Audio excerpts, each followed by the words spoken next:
From calling the Justice League a bad taste in his mouth to finally hanging the cowl up on a high with The Flash, here's why Ben Affleck will never direct a film in James Gunn's DCU. You can say that our Batfleck was a victim of injustice at DC Studios. Yep, the Hollywood Reporter brings us some pretty heartbreaking tea. There were many things wrong with the now former DCU, but Ben Affleck certainly wasn't one of them. Sadly, Batfleck has confirmed that he will not be involved in any movie in James Gunn's DCU, at least not as a director.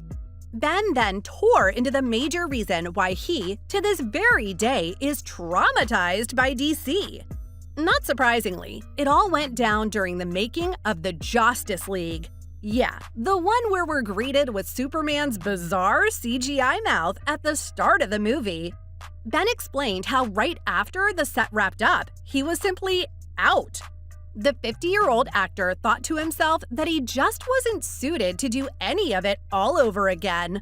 The Academy Award-winning actor then picked apart the practices on set, saying that the project was a case study on how not to make a good action movie. You can say that the movie was cursed from the get-go. It was the beginning of the end, the moment Zack Snyder left the director's chair because of the passing of his daughter. Combine that with bad decisions made by the studio, it just left a bad taste in Ben's mouth. And that may just be an under-exaggeration. Ben's trauma was very real to the point where he tried to drink his pain away. Apparently, Affleck's rigorous filming in London under the supervision of Joss Whedon drove him miserable. He stayed in the hotel room, away from his kids, thinking this wasn't the life he wanted. It was either the alcohol or jumping out of the window for Affleck. But luckily, Jason Bourne came to our depressed Batman's rescue. That's right, Matt Damon was one of the main reasons why Ben chose his health over the mantle of the Caped Crusader. According to Damon, Ben would have drunk himself to death if he didn't stop.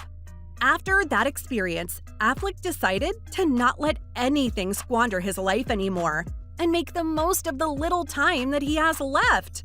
I know Ben is 50 right now, but trust me, this was no midlife crisis. Ben looked miserable in multiple promotional interviews ever since the San Diego Comic-Con back in the Batman vs. Superman days.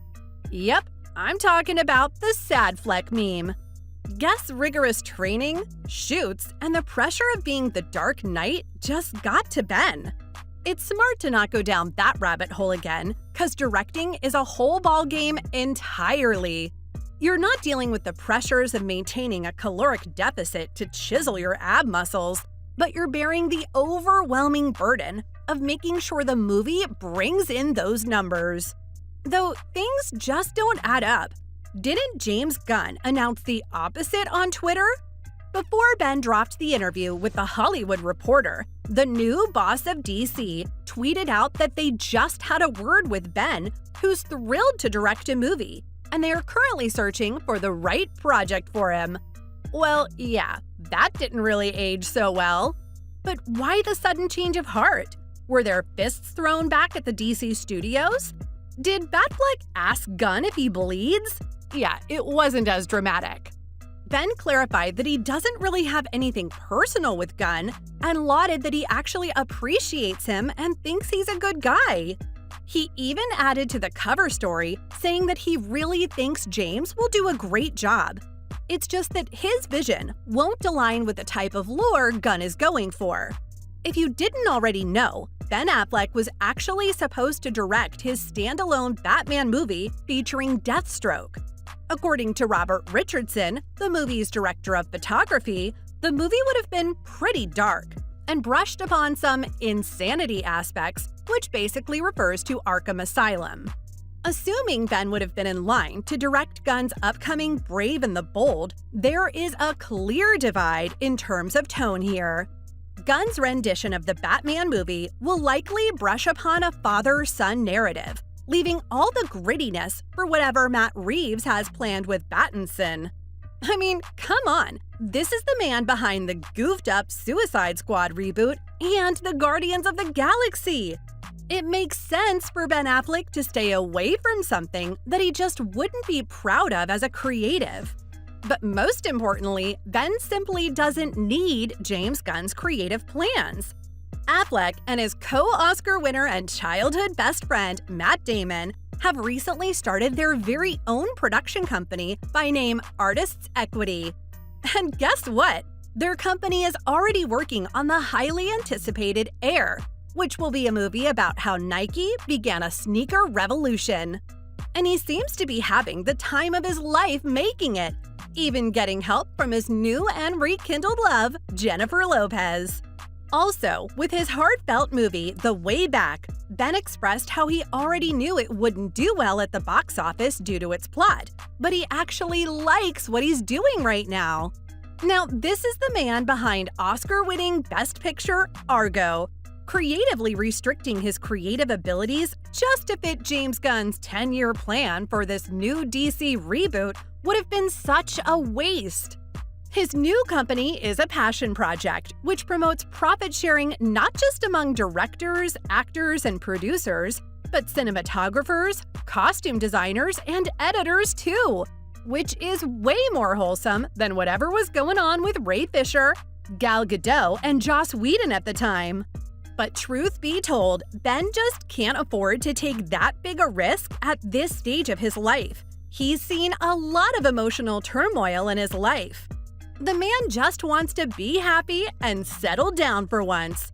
Much like Batman, Ben too had a pretty traumatic childhood.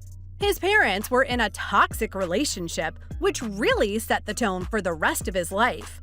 Ben met a tragic divorce after a 10-year-long marriage with Jennifer Garner. He dubbed it the biggest regret of his life. And considering the family history of mental illness and addiction, this event only spiraled his professional and personal life downward. In April 2021, Ben reunited with Jennifer Lopez, who he was initially engaged to, and seems to finally be in a giving, healthy relationship.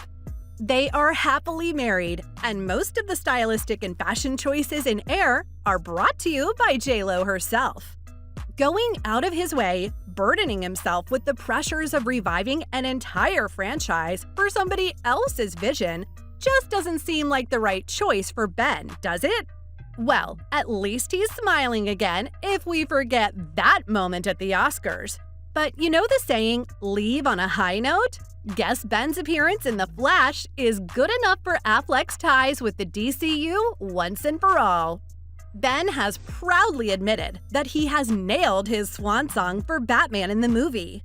Even though he will be merely making a cameo in the movie, he cherished every bit of it, saying that he really liked a lot of the stuff that they did. As James Gunn has dubbed the movie to be one of the greatest superhero movies ever, it's nice to know we won't be seeing Affleck in any of the promotional interviews this time. So, from finally hanging the cowl up on a high with The Flash, to calling the Justice League a bad taste in his mouth, that was why Ben Affleck claimed he would never direct a film in James Gunn's DCU.